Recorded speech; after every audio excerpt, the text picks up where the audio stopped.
আসসালামু আলাইকুম। হ্যালো বন্ধুরা, এই মুহূর্তে দেশ এবং দেশের বাইরে থেকে যারা আমার সঙ্গে যুক্ত হয়েছেন তাদেরকে অসংখ্য ধন্যবাদ। আজকে কিন্তু বরাবরের মতো আপনাদের সাথে আরেকটি নতুন ভিডিও নিয়ে যুক্ত হলাম। আজকের ভিডিওতে কিন্তু দেশের ঘূর্ণিঝড়ের অবস্থা পরিস্থিতি নিয়েই কিন্তু আপনাদেরকে জানানো। আপনারা এই মুহূর্তে দেখতে পাচ্ছেন আমি কিন্তু দাঁড়িয়ে রয়েছি গুলশানের গুলশানেকে 116 নম্বর রুটে কিন্তু প্রচুর বৃষ্টিপাত হইতেছে। আপনারা দেখতে পাচ্ছেন বৃষ্টির কারণে কিন্তু রোড একদম কিন্তু ভিজে গেছে। আপনারা দেখছেন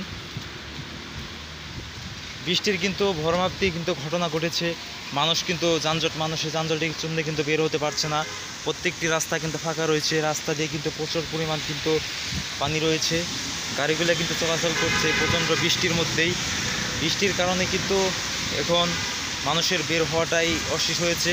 আমি দাঁড়িয়ে রয়েছি এসএ টিভির পাশেই। এসএ টিভির এখানে কিন্তু তারা কিন্তু আর অন্যান্য টিভি চ্যানেলে যারা নিউজগুলো করেছে এখান থেকে কিন্তু করেছে। প্রচুর কিন্তু যা বৃষ্টিপাত কিন্তু রয়েছে। আপনারা দেখছেন আবহাওয়া অধিদপ্তর থেকে কিন্তু জানিয়েছে ঘূর্ণিঝড়ের যে প্রভাবটা রয়েছে সেই প্রভাবটাই কিন্তু আজকে কিন্তু প্রচুর ঘটনা ঘটেছে। উপর দিকে কিন্তু যে গাছপালার যে আকৃতিগুলো রয়েছে আপনারা অবশ্যই দেখতে পাচ্ছেন। বৃষ্টির কারণে কিন্তু একদমই বের হওয়া যাইতেছে না। যে মানুষগুলো বের হচ্ছে তারা কিন্তু রিকশায় করে, কেউ ছাতা নিয়ে কিন্তু বের হচ্ছে। মোটর সাইকেল নিয়ে যারা বের হয়েছে তারা কিন্তু প্রচণ্ড বিপদের মধ্যে কিন্তু পড়েছে। তোমরা দেখতে পাচ্ছ সারা দেশে যে পরিমাণে বৃষ্টি হচ্ছে তাতে 2-1 দিনের মধ্যে বৃষ্টিতে থামবে এরকম কোনো প্রবণতা দেখা যাচ্ছে না। সারা দেশে কিন্তু প্রচুর পরিমাণে কিন্তু বৃষ্টি হইতেছে। আমার দেশের টাঙ্গাইলেও কিন্তু আমি আমার বোনের কাছে জানতে পারলাম টাঙ্গাইলেও কিন্তু প্রচুর পরিমাণে কিন্তু বৃষ্টি রয়েছে। সেখানে বৃষ্টির কারণে কিন্তু মানুষ ঘর থেকে কিন্তু বের হতে কিন্তু পারছে না। তারা এখন কিন্তু দেশের অধিকাংশ জায়গায় কিন্তু বৃষ্টিপাত হচ্ছে। দেশের 64 জেলায় কিন্তু বজ্রপাত ঘূর্ণিঝড় হচ্ছে। আরও কিছু কিছু যেখানে সমুদ্র সৈকত জায়গা রয়েছে, কক্সবাজার, বিভিন্ন কুয়াকাটাতে সেরকম সমুদ্র সৈকত জায়গায় কিন্তু আরও ভীষণ বৃষ্টির কারণে একদম ঘূর্ণিঝড়ে মানুষই কিন্তু দেখতে পারছে না। আমরা সাধারণ মানুষ যেদিকে রয়েছি সেদিকে কিন্তু আল্লাহ তাআলা আমাদের খুব ভালোই রেখেছে। ঘূর্ণিঝড়ে কিছু কিছু জায়গায় কিন্তু টিভি চ্যানেলে দেখতে পারলাম তারা কিন্তু অনেক ক্ষতিগ্রস্তও কিন্তু হয়েছে। সে অনুযায়ী আমরা কিন্তু অনেক ভালোই রয়েছি।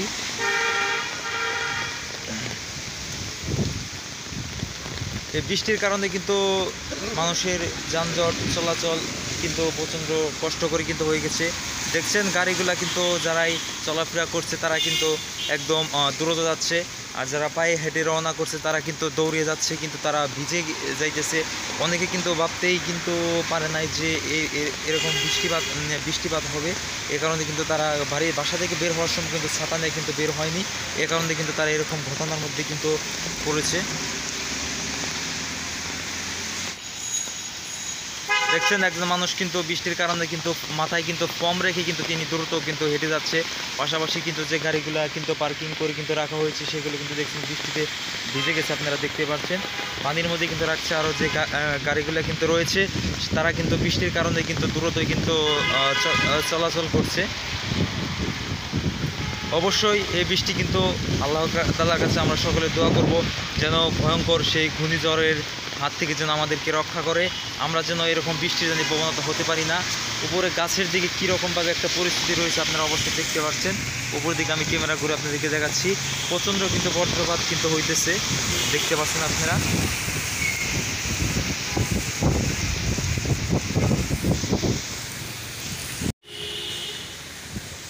গাছপালার যে এরকমভাবে বাতাস রয়েছে আপনারা অবশ্যই দেখতে পাচ্ছেন। বাতাসে কিন্তু একদম হয়েছে, ডাব গাছের কিন্তু ঝড়ের কারণে কিন্তু বেশিরভাগ ডাব কিন্তু পড়ে গেছে। আর বাতাসের শব্দ কিন্তু আপনারা অবশ্যই কিন্তু শুনতে পারতেছেন, দেখছেন আপনারা।